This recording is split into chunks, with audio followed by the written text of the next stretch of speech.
Hello, guys. Welcome, Ground Passers, to another episode of the pod. It is Grand Slam season. Grand Slam season is here. And I have the one and only Mitch Michals from Inside In Tennis Podcast to kick us off. Hi. Hi, Mitch. How are you doing? Anastasia, this is great. I'm doing well. Also, you're never going to get me on the cold open again. So I just assumed I was live the second I came on. So I was ready to be on the air the second I turned the computer on. So good to be here. Excited to talk RG. It's funny because Nick is always the one who's trying to get me and does something absolutely crazy as we're starting. So I try and do that to the guests. But yeah, we're recording on a Thursday. This episode is probably going to go out tonight or probably tomorrow morning. So Ground Passers, you are going to be seeing a lot more and hearing a lot more from us on Ground Pass because it is Grand Slam season. We're not going to be there every day. At least not podcasting. We're not there yet, but we are definitely going to be around a lot. And at the end of this podcast, I will kind of give you an insight into our schedule. But firstly, if you're watching us on YouTube, you know the deal. Like, subscribe, do all the cool things. And if you're listening to this on the podcast, listener of your choice, 5-star rating, and tell us, why are you excited for Roland Garros? Because I don't know why this year specifically. I'm lit. I'm ready. I'm like, let's get to Sunday so we can start playing some tennis.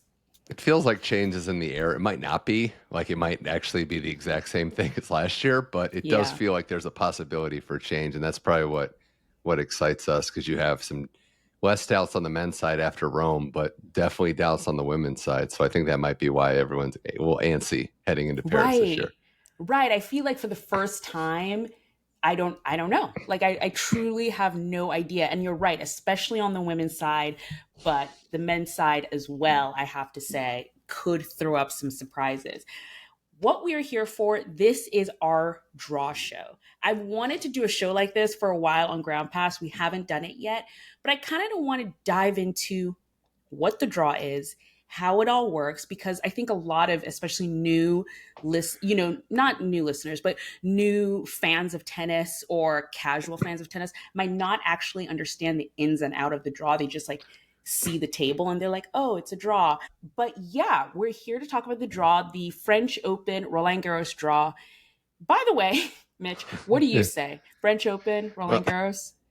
I work for a company that we're basically instructed Roland Garros at all costs. So they're kind of bullying it into me. But I'll still sprinkle in French Open every now and again because that's what it was known for me growing up. Yep. Yeah. And if you read, it's funny because I got the Chris Clary book over my shoulder and he gets into the history of it. It's kind of shocking that in Roland Garros, the person, I don't think many people know about him. It's, was a hero in a different avenue of life, but kind of shocking that it was named after him and now all this lineage is associated with his name. So right. I digress, though. I think French Open's fine. Yeah, I definitely go back and forth because you're right. Like growing up, that's how I knew it as. Mm-hmm. I have no qualms to, I don't mind calling it Roland Garros, but French Open's going to slip up. So just be ready for it, everyone. But yes, the draw was this morning. I woke up to the draw, watched it live on YouTube, which was really fun. But before we go into that, what is a draw? Basically, I would say the draw is the schedule of matches. It's the way the matches are going to happen. It's kind of like a knockout round. That's how tennis draws work. It's a knockout round. There is a round robin. Some tournaments are held in a round robin match, which is where kind of the end of year finals, some exhibitions like Laver Cup and things like that, where you play different players multiple times and it's a round robin format. But with traditional draws, it's a knockout round till you get to the end, to the finals, and there are only 2 players left and they fight it out to win. Have you ever been to, or have you ever attended a live draw before? No, I haven't. And I will say that I was maybe one of the conspiracy theorists up until about this time last year.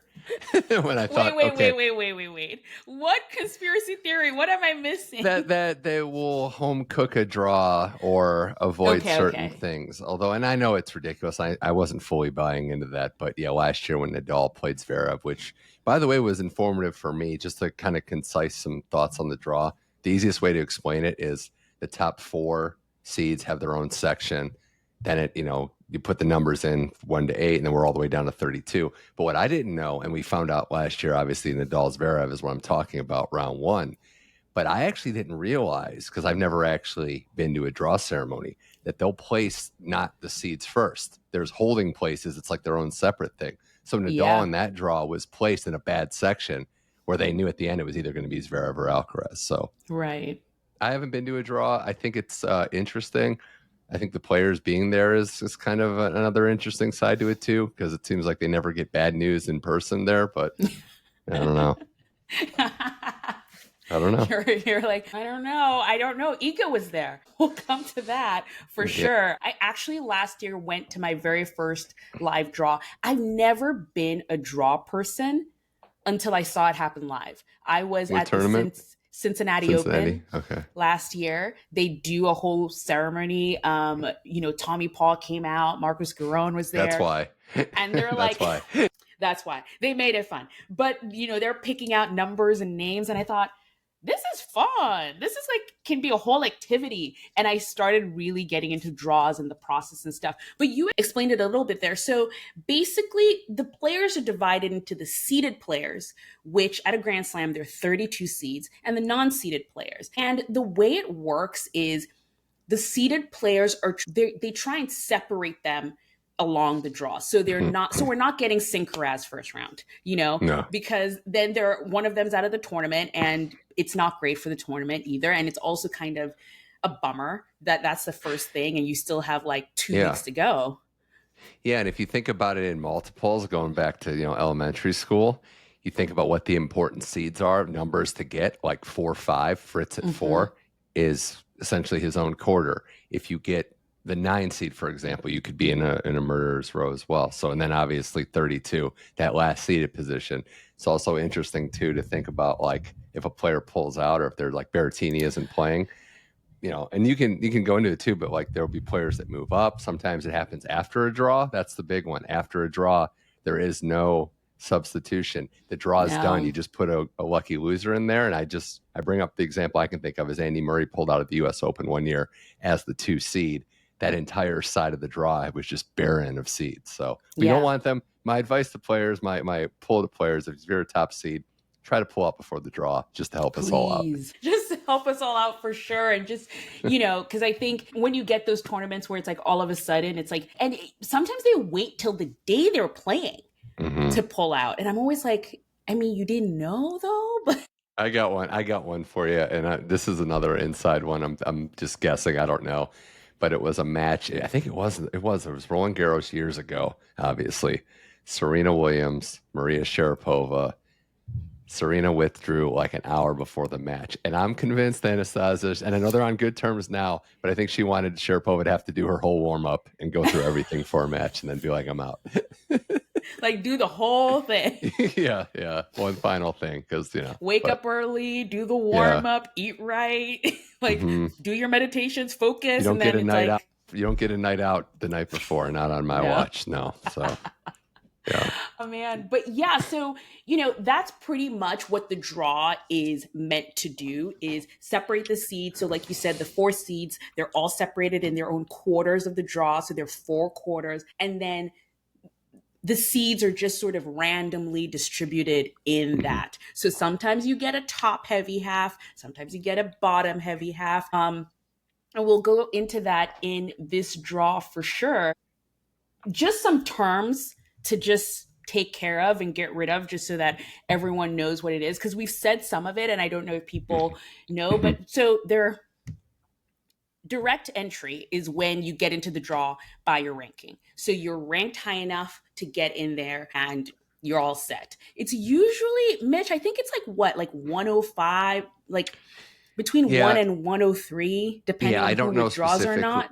I don't know specifically, but it's in that range. It's usually about firm. The reason why it's not the same is, this is really getting granular. You have qualifying, but you also have wild cards that they're giving out in certain arrangements, like the French Federation and the U.S. Federation have an exchange program going on that people aren't really a fan of.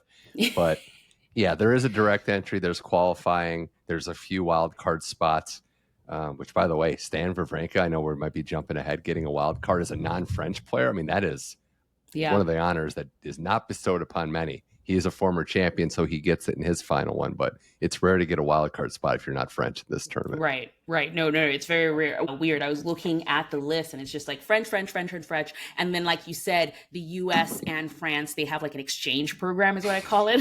Yeah. It's an exchange program. So we get like a couple of, French players for the US Open. They get a couple of US players. Did you know that there was like some beef within the French tennis circles or fans, I should say, that they gave them to some veteran players instead of maybe some young players. So there's arguing over who deserved. Like Riley Opelka said, no one deserves a wild card. I'm on his school of thought. But it was interesting to see like Herbert get one, and then there's young players that I think if I was going to have to pick one other than maybe former champions, I would say young player get the opportunity. But no one's happy. Everyone's going to argue.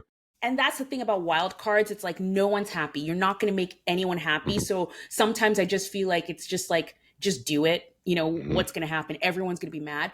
But if I was the one picking wild cards, I would go for younger players too. Like I just feel like the essence of a wild card is to give someone the opportunity. So I think that's where I would go with it.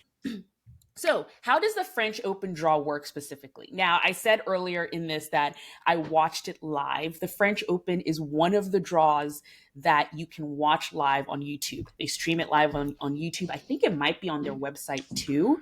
Probably it's just like an embedded link in their website as well. And I love that. It's so low cost to just put an iPhone and freaking stream the draw on YouTube. I really think every single tournament should do it. I like it because I think also, speaking a little bit to your conspiracy theory in the beginning, it kind of gives a bit of transparency with the process, is if it's like streamed live and stuff. So I watched it this morning. The draw specifically at the French Open is in this place. I'm not going to try and butcher the French name right now. I think it's Orangerie. Sure. But thank you, Mitch. You're like, sure. But it is one of the most beautiful buildings I've ever seen. I've never been to the French Open. Have you been to the French Open? I have not, no. No, same. And it's just one of those like bucket list places that I would love to go to. But it looks like it's a greenhouse, like a massive greenhouse. It looks beautiful. Everything is set up well. And then you see the guy, Mark Murray, you see him. And if you don't know who this is, if you've watched the French Open on TV and you hear a Nadal is playing and you hear the guy like going through the years that Rafa Nadal has won the slams, that's him. You see him and you know it's time. It is time. It is time for Roland Garros to happen. Yeah, it makes it feel like a big fight when he's announcing accolades, announcing what you've done, and he'll have more of his breath this year than Nadal's not playing.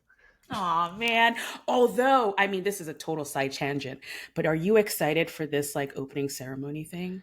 I am. I think I'm excited. I'm also a little relieved because it sounded like everybody in his camp hated the Davis Cup one. Yeah. So I think that this is good to finally have a nice bookend. And talk about a non-French person getting the highest honor. I mean, this is, statue, all this, like it's well-deserved, obviously. But I'm excited to see them. I don't see them renaming a court because the man, Nadal, already has a statue in there. Mm-hmm. But I'm really excited to see what they do because it seems like it's kind of been, no one's saying exactly what the details are. But you're right. In terms of Nadal, I think maybe they just make him a French citizen on the spot or something. Yeah, he's done it all there. Yeah, it's kind of interesting too. I mean, we'll get into it, but how much he's involved in tennis going forward, that's what I'm really fascinated about. So time will tell. Yeah, I hope he sticks around with it. But the draw was happening. They had a soccer player there. Osman was the guest. I do not know this man. I'm really sorry to this man, but I do not know him. But they always have like a French sporting guest there, and he plays for the big Parisian soccer team, and he was there. And it just was a vibe. And I really enjoyed kind of like the vibe they created of the tournaments. They had Iga Swiatek and Carlos come out as well after the draw.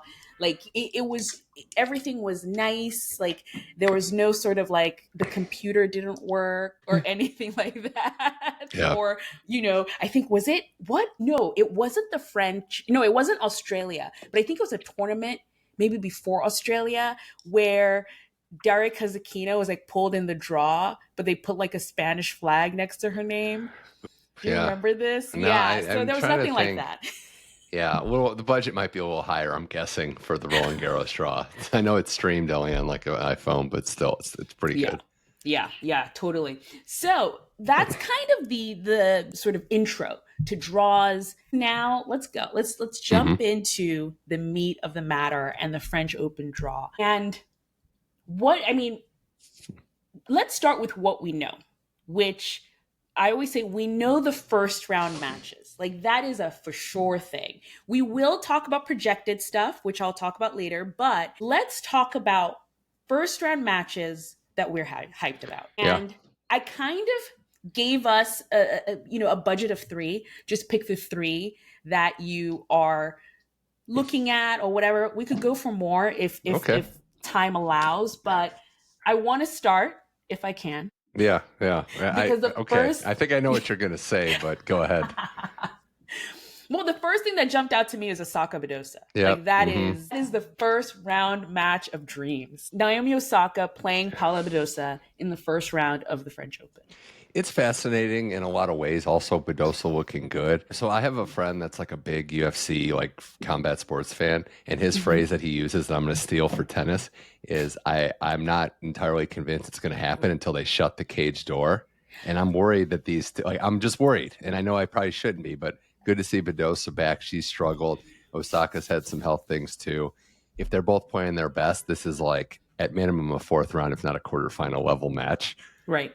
I don't know. I'm Naomi's success on clay might be something, right? Like, is this something new? It's just an attitude, right? She's actually looks like she's enjoying herself on the surface for the first time. And I'm in the school of thought, Anastasia, where I think a tough first round match actually helps you. If she survives this, or if Badosa wins, this is great for them going forward. I think it's good to just rip the Band-Aid off and play a highly competitive match early. Yeah. For me, as someone who actually loves both players, this is the sort of match where I'm just like, come on. Couldn't they have drawn someone else, like someone 70 in the world and just like move on with it? You know what I mean? But frankly, this morning when this came out, Badosa was still playing her match, or still at least scheduled to play her match in, where's she playing right now? She's in Strasbourg. And I saw the Osaka Badosa first round and I was like, both, like if they were both healthy and swinging, that would be a blockbuster. But Badosa has been having back issues, as we know, and Osaka is on the rise. Like she's really playing well on clay. So I thought, this might be actually good for Osaka and she'll just like take it and it'll be easier than we all think. But then Badosa lost her match, which was a 3-set match in Strasbourg. And she put this post on Instagram, which she basically ended it with, I'm back. And I was like, oh, okay. And I'm not going anywhere. That was the big thing, And I'm not going anywhere. I know. And I was like, oh, okay, Badosa, I'm going to get the popcorn out and I'm going to be ready for this match. It's almost like I think she saw the draw and then she was like, let me put something on Instagram. It's funny. I don't know who's favored in that matchup off the top because it just came through. I'd be curious to see who it is. I think Badosa, when she is healthy, it's a big if, but fitness wise, she's tough to beat. So if this becomes a heavy 3-set match, I would favor her to win. But Naomi has the ability to hit anyone off the court. So yeah, that's a good one. It's hard to follow that. I knew you were going to go there and I just can't. I don't know if I can follow that. Well, I will let you go next. What's your first one? So I had a few I was looking at and I could go bold. I could really just like risk it all right now and just tell you one that I don't know that a lot of people would have, except, your listeners would probably have, but of all the first round matches that I saw, and I'm not going to name check any, but the one that I really liked was Baptiste Haddad Maia, because Haddad Maia actually looks good now all of a sudden, which brings stuff up. All of a sudden. If your podcast highlights the matches you should see ground pass, right? Like this is going to probably be a ground pass match. Yeah. Baptiste, and someone pointed this out to me, she plays long, close matches like across the board. So I'm a little bold with the first one on this list of round one. I'm only looking at the women's side. I think I'll switch to the men in a little bit, but that match I think is going to be a 3-set war. I really do. Yeah. Yeah. I mean, Hannah Meyer already has that reputation, like for years. She just can't play a straight set match to save herself. But she has been looking not great all season until this literally 5 seconds ago. Oh, yeah. All of a sudden, she's making it to semifinals of tournaments and she's coming. That is such a great call. Oh, that's going to be a good one because Right. I watched Baptiste live for the first time in Charleston this year, and I was really impressed with her game. She trains really hard. You know, I think she had lost I can't remember what round she lost now in Charleston, but she stayed at the tournament just practicing. I saw her every day that I was there, and I was really impressed by that. And she came into the clay swing and has had some really great matches. Like you said, a lot of 3-setters. So that is a good call. I did not even see that match. Right. Like in the draw. If you want to do, I mean, you can go again with another women's one. I left you like a tasty one that I thought would be the easier one to go with, but I don't know. Well, I'm actually going to move on to the men. Okay. And go for something maybe similar-ish, and I feel like this one might surprise people. Okay. But Jack Draper versus Mattia Bellucci. Mattia Bellucci of Player of the Fortnight fame. We've talked to him on the podcast before. But the reason why I picked this match is because it's almost an upset alert for me. It is almost an upset alert for me. Last year, and do you listen to the Changeover podcast? A little bit, yeah. Shout out to the Changeover podcast. They just interviewed Frances Tiafoe. I'll leave the link if you want to check it out. And Frances Tiafoe last year played Mattia Bellucci first round of French Open and almost got kicked out. It went to 5-set tiebreak. It was a 5th-set tiebreak. And in the interview with the Changeover podcast, Tiafoe brings it up as in, because he recently made some comments about just the depth of the draw on the men's side where, you know, you're looking at a player and you're like, oh, okay, that player's like, 94 in the world. Like, what can they do? And they're hitting you off the court, So he talked about Mattia Bellucci like that because he said he came into the French Open, he looked at his first round and he was like, okay, cool. This is going to be 3 sets. I'll be home by lunch. It'll be great. And there he is stuck in like a 5-set battle. So, all the players, they do their scouting and stuff. And recent form, Bellucci has not had great form recently, but I don't know. It's an interesting one. It's interesting. I have 2 men upset alerts, and they're both Americans that could be upset. And they could go down to Italians. So that's the thing. Corda Darderi, watch that match. Actually, I mean, Darderi looks really good recently. So that one scares me for Sebi, someone I've been a fan of, but the consistency hasn't been there. Ben Shelton, Sonego. I mean, I don't know. It's not a good draw for Ben, and Ben has not looked great on clay recently. Sonego is 30 years old now, which I couldn't really believe that he's already 30. Right. But he's a veteran. He can handle the moment. He can handle these crowds. We saw him against Fonseca in a similar match, handling Brazilian crowds. So those, I kind of lumped them together, Anastasia, but I think that those are going to be good competitive matchups. And those American boys better be ready to go from the first point because these are trap matches and could be short stays in Paris if they're not ready for the Italians. The Italians are coming, unfortunately. The reason why I am laughing at what you're saying is that in the draw, I think it's Musetti's section. Why are all the Americans in Musetti's section? All of them. I don't know. All of them are in that section. I'm like, what did we do? I don't know. Yeah, I know. What did we do to Italy? To the guy with the best kit on tour, probably in your opinion. But I mean, come on, look at the kit. He's perfect. Also been playing well. It's not enough to just have a good dress game. You have to be playing. Right. It's like whether it's like the one year where Naomi had a nice outfit and then lost first round. It's like, oh, I didn't get to wear this more. It's like, yeah, well, Musetti's been playing top 5 level tennis on the clay, and he's getting to show off his physique, which I also think is great, right? The moral of the story is just be really skinny to start, so that way when you add some weight, it's like, wow, this guy's getting stronger. It's like, yeah, he was 110 pounds last year. It's like when Sinner came back and everyone's like, oh my God, he's so beefed up. I'm like, okay. I don't have Sinner on that list on the assignment, but I will say Sinner Rinderknecht is one to watch because I want to see the reaction. I want to see what the crowd's like for Jannik. You just stole my next one. But that's fine. No, this is great. That match I'm ready for because, of course, this was also another, I don't know if he did this on Instagram or Twitter or where I saw it, but there was a reaction of Arthur Rinderknecht, which, okay, if people don't know Arthur Rinderknecht, let's take it back. Let's take it back to when he came. French. He's very French. He's very French, and he came for Taylor Fritz, and Taylor Fritz was not having it. But he did it in a French way, and I think that's the issue that Taylor and maybe other American podcast hosts might have had a problem with, is that if you're going to come for someone, it's one thing, but don't act like perturbed when they're coming right back at you. When they come right back at you. Yeah, and it's sports. It's competitive. This is professional sports. This is your livelihood. And I also think tension is good. Just watch those Sabalenka-Kostuk matches and tell me that tension isn't great for the game and the level. Yeah. But don't act annoyed or dumbfounded that the player's happy to have beat you after maybe you said some stuff. But exactly. So basically, Taylor Fritz told him to go take a plane home at Wimbledon. That video is iconic. If you haven't seen it, I'll find it and try and link it below. But that match, so someone posted his reaction to finding out that he had Sinner first round. And he basically tagged, and I've kind of seen some of them. I don't know what they're called now, but they seem to be basically a group of fans of French tennis players. Like they wore this blue shirt, like they have a whole uniform and everything. They were in qualifying. I saw a lot of them there. And he basically tagged them and said, hey, you guys have to show up. And I was like, oh, no. They're going to fight the carrots? We are not in Italy anymore. They're going to fight the carrots? Yeah. It's going to be a produce aisle fight. Just everyone's fighting. We got vegetables on the... yeah. And this is something about the French Open that I think it depends on the sort of fan that you are.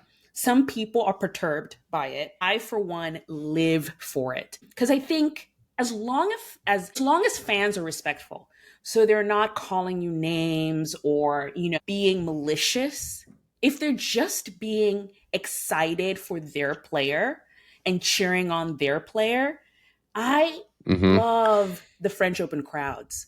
They just have to not yell in the serve, while the point's going on. Cheering faults is a bad one. Don't cheer faults, guys. But other than that, I mean, those are pretty general rules. So I have to say it's really Roland Garros and the U.S. Open that has a tougher time following those rules. But yeah, I think it's good. And some players rise to that level, and that might actually help.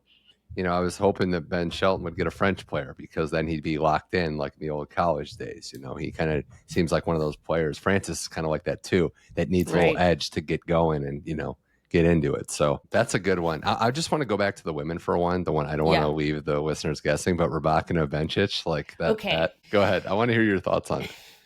I don't think I'm of the popular opinion though. Like I saw everywhere. Everyone was like fire emoji, popcorn signs, Bencic, Rybakina. Bencic hasn't played well on clay. Hasn't played well all clay season.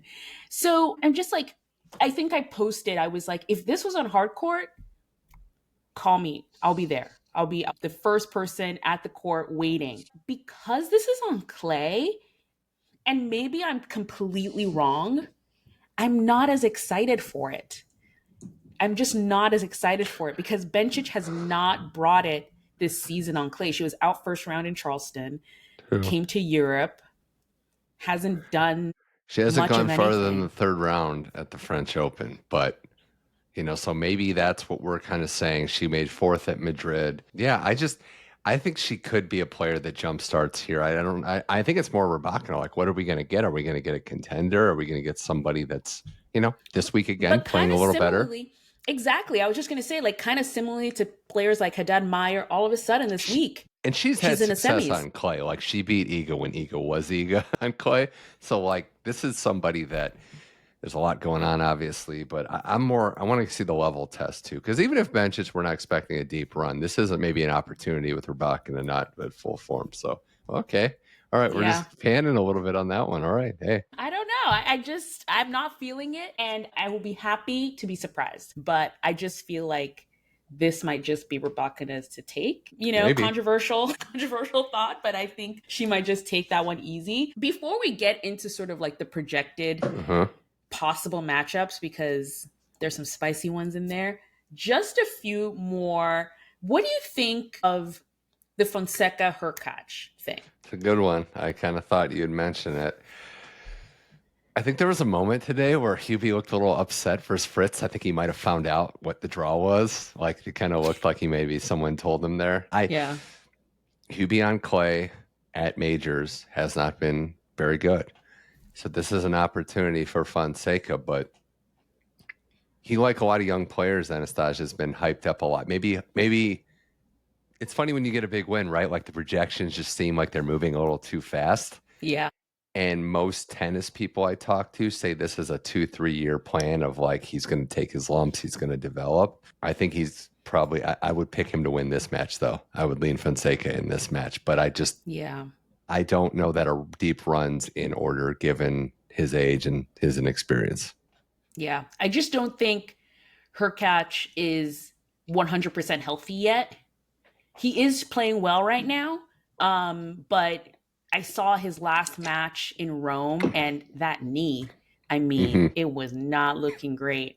So I don't know if the load of having played this tournament before Roland Garros, he's going deep in that tournament, coming into Roland Garros to play some kid that's an Energizer Bunny and like hitting forehands and like running around the court might not be a good one for Hurkacz. I had two I was just going to mention quickly, and then we can move on to bigger and better things. But Muller, Mensik, going to be tuned into that one. Miller's good. I mean, beating Zverev, and like not just that, he beat Fonseca in Brazil. He's somebody that I think, given the stage, and again, we don't know what we're going to see from some of these young players going through it the first time. And then the other one I had that I wanted to mention, was Arnaldi and Felix. That's right. Like, that's not easy for FAA. Arnaldi lost today to Novak. Novak got his revenge or whatever. But he was leading that second set 4-1. Arnaldi can play. So it's like, that's an interesting one. But also Felix is doing really well as well. But he loses a lot in first rounds at majors. True. Look at the track. Like, there's been runs, but there's been some early losses. So true. We're gonna have like 10 Italians in like round 3. I can already see the scenario. Very possible. To be an Italian tennis player. You guys have it good right now. Okay, you might have seen all the lights go on in my apartment. It's dark in New York. But let's go into the projected round. So guys, I think if you're a new fan, you might see a lot of this. I remember this one, okay, I have to bring this up. Okay. But remember when the Tennis Channel did the projected Alex Ayala to the finals for, like, what tournament was it? Yeah, I know. I know what you're saying. I can't remember what tournament it was, but I was like, this is bold, guys, because I don't like those in general because you're projecting seeds all the way out, and sometimes they're not even... They're not even going to make it. I'm against it too. I like here's how I like to do it. In general, I look at the top seed and just say who's in their path and who could really make a run. Right. But sometimes that top seed isn't even the top player in that section. It's funny how that works, right? So yeah. So so that's why I bring that up to say this is a hypothetical.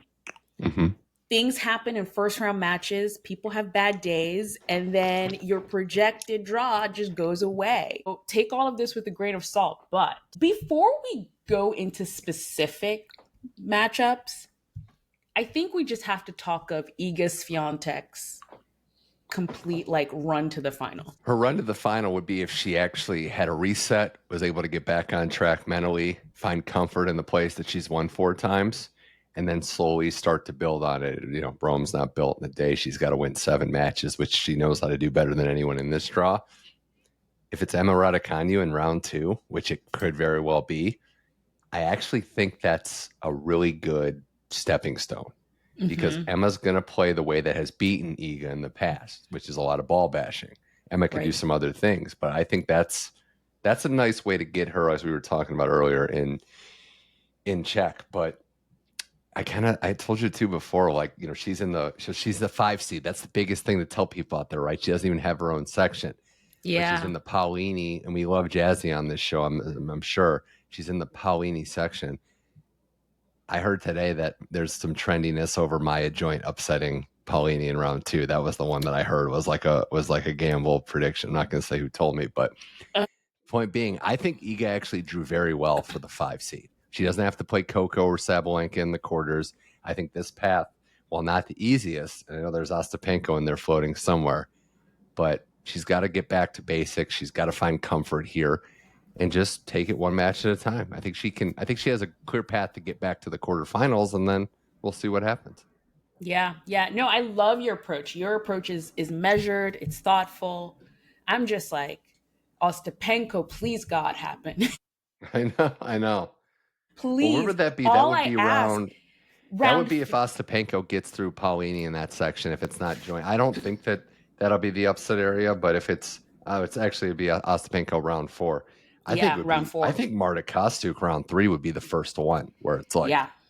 you know, what to expect. The thing with Kostyuk is she plays that way that could beat Iga recently, right? Bold, goes for it. She'll make a lot of errors, but in the past, Iga's able to just neutralize that and just Right. wear you down. If she can do that here, I don't know. I think that was my first observation is Iga has a chance to get back, but you got to see some confidence in her body language to start.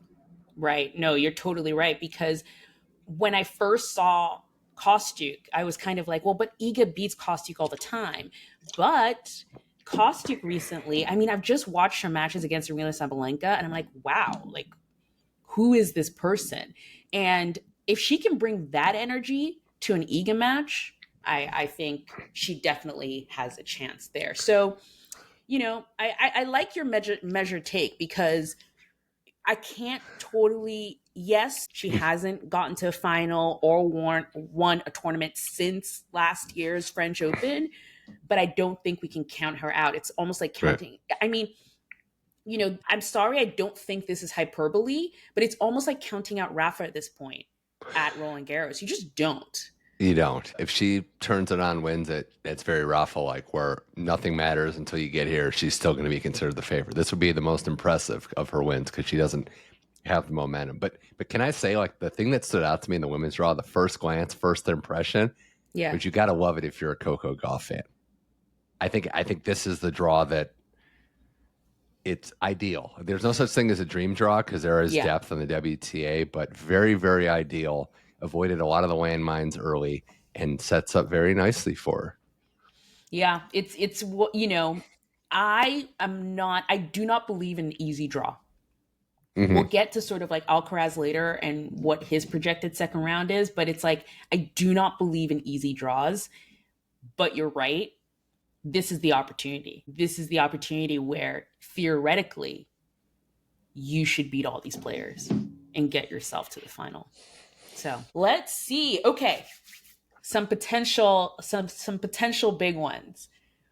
Sinner Feast fourth round. Yeah.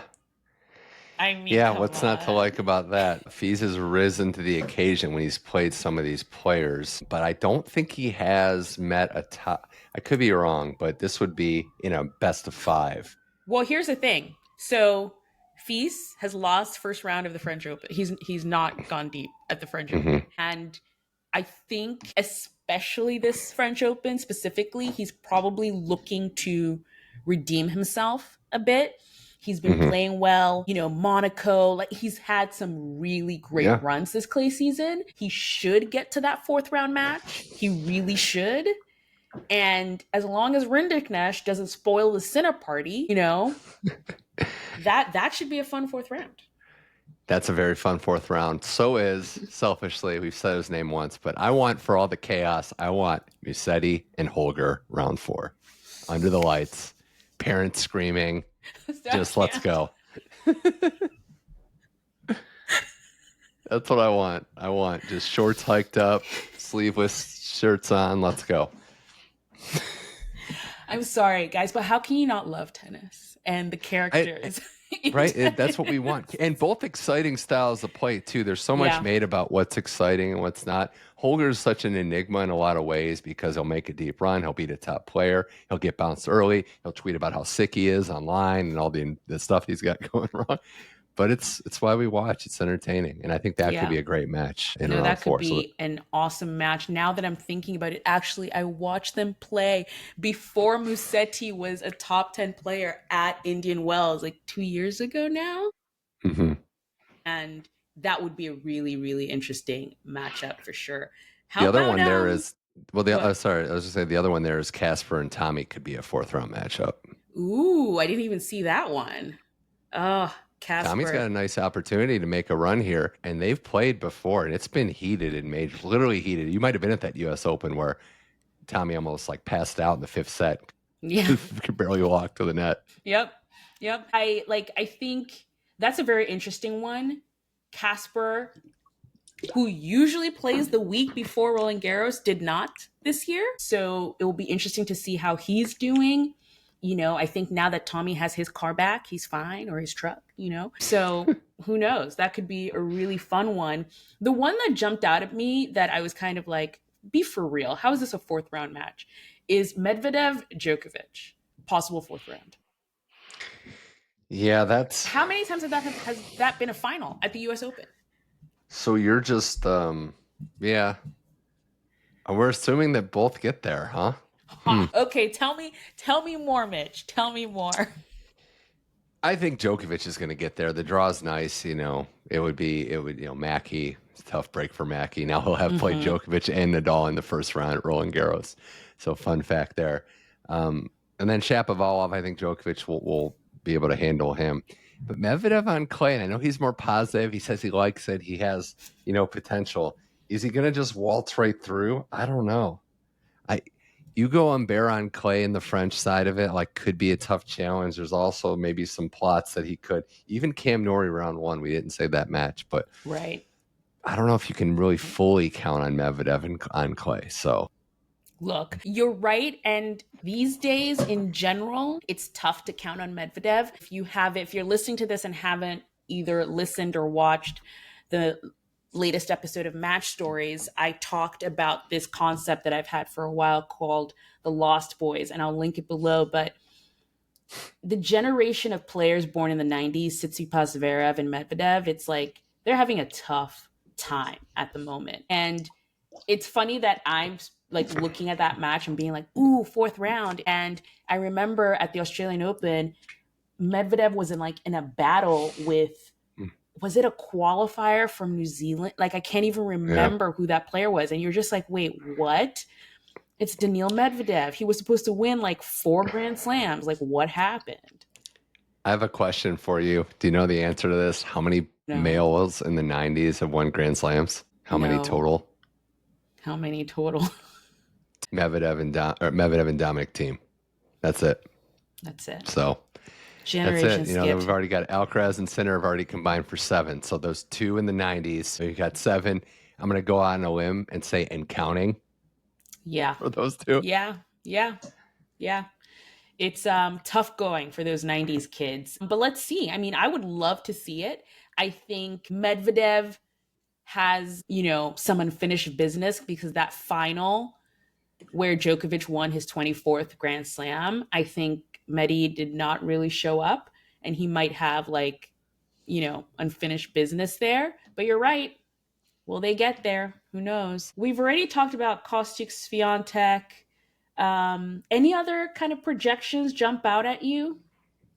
Yeah, I think if we get here's my bold take, is that the winner of Badosa, Naomi, is going to get to the 4th round. Maybe not that bold if it's Badosa and she's healthy. And a match with Mira Andreeva in round 4 between one of those 2 should be really fun. That would be one on the women's side, because the top of the draw, I think we're in agreement, is a little more loaded with some potential up there. So that would be one on the bottom I'm looking at. And then on the top of the women's draw, boy, you know what? I got one for you. Round 3, not even talking round 4 yet. Peyton Stearns, Qinwen Zhang, round 3. Sign me up. I'm sorry. That's gonna be tough for Qinwen. That is gonna be Stearns is tough. But the queen is tough too. Yes, she is not looking to make friends out there. So we might need a referee to separate them a few times, but who knows? Okay, that is a good one. I did not see that one either. That is a good one because Peyton's been looking so fire. Seeded now. This is incredible that what she's done this year has gotten her in the seeded range. So she's earned that and earned it the hard way. Last time Qinwen has played in these courts, she won the gold medal. So confidence is going to be there for her in beating Sabalenka. But yeah, there's on the women's side, like we've heard a lot on the men's side about it's open. We've heard all this stuff. Oh, it's a wide open major. Like, oh, anyone can win. Men's side, it's just like Sunshine Anderson. We've heard it all before. But on the women's side, there might actually be some belief to that where I could be talked into not quite double digits, but getting close to that number with players that could conceivably win this tournament. Right. You're really right. Because when you dig into it with the men's side, because I was going to bring up Sinner and Alcaraz, what are the possibilities that we actually do get that final? If they're both playing the way they can play, I just don't see how we don't. They're definitely tough ones there. I know for the first time ever, because usually Djokovic is on Alcaraz's side of the draw, but this time he's on Sinner's side of the draw, so that should be interesting. But he's in this Zverev quarter, which is nice. It's just Sinner, Djokovic, and Zverev are all on the same side of the draw, and I'm like, you guys fight it out. You guys fight it out. Let me know who comes out on top, okay?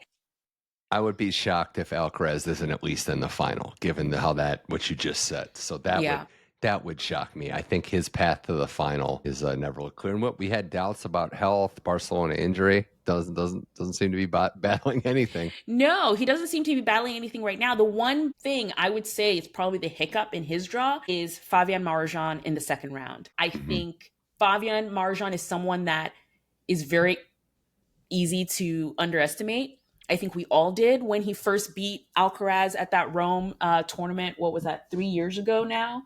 Maybe 2 or 3 years ago. And I think Fabian in general likes Rome because then he did the same thing to Joao Fonseca this year, same scoreline and everything. So I think Fabian Marozsan is definitely going to be the first test. And if he can get over that first test, you're right. Path to the final seems pretty clear. I think we're going to get a wild quarterfinalist on the men's side in that Taylor Fritz section. Could be Fritz, Tiafoe, looking at the other numbers there, Korda, Mickelson. Fritz hasn't looked great. That section's wide open. Yeah. I think you're looking at, my thing would be, and I don't think he can win it because I don't think he can beat Alcaraz, but I like Musetti to get to the semis. I think he's a great clay court player. He's got the Tsitsipas disease, right? And Tsitsipas could be making it to, round 4, I think, is Alcaraz. It's Tsitsipas, great clay player, just can't beat that guy. That guy Carlos just gives him trouble. So Musetti's got a little bit of that, which is understandable. Right.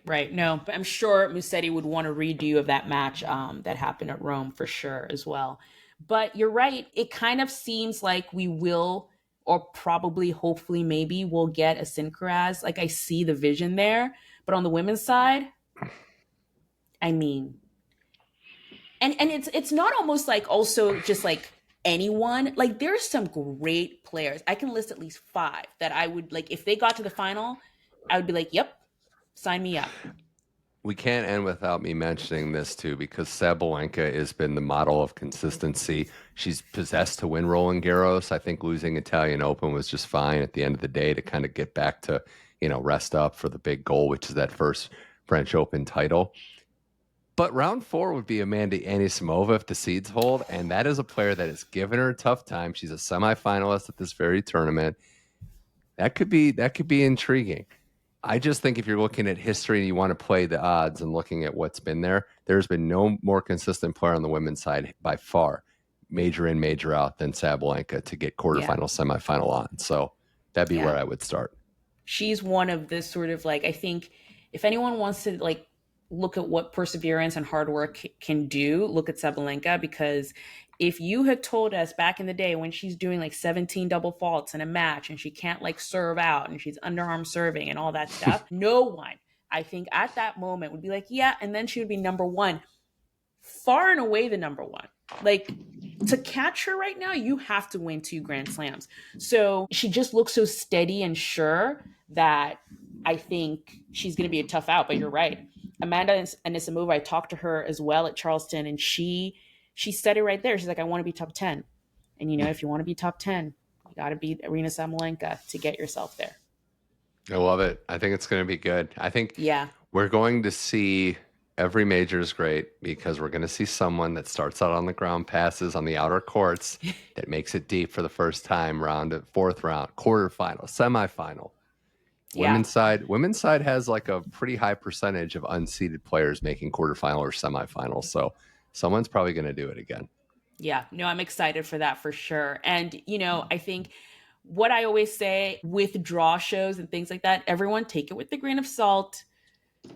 Stuff happens. Stuff really does happen at these Grand Slams. And, you know, we're all probably going to look stupid at the end of this when we don't get a Synchronized final. And, you know, we're all like, holy moly, who made it there? But yeah, really exciting stuff. I'm so excited for what's coming up at this tournament this year. Any other matches before I wrap up, Mitch, or do you think that was pretty much it for you? Wow. Well, I would say just for anyone out there that's a fan of hers, like I am, Ostapenko, Paulina Kudermetova round 1. You know, we're always penciling Ostapenko to make a run. She has to actually get out of the first round to do it. So that was the one. And then I think there was one. Let me look. There was one more men's. Zverev, Lerner, Tien.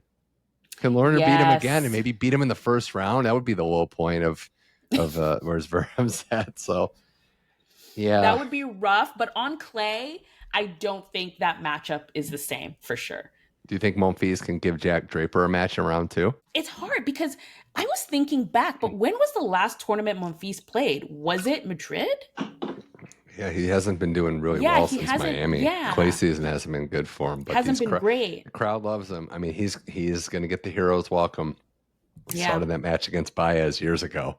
Yeah. Where he couldn't even walk. His like hamstring was giving out. Oh, you just reminded me of that match. That was the best match that year. He's nothing if he isn't a showman.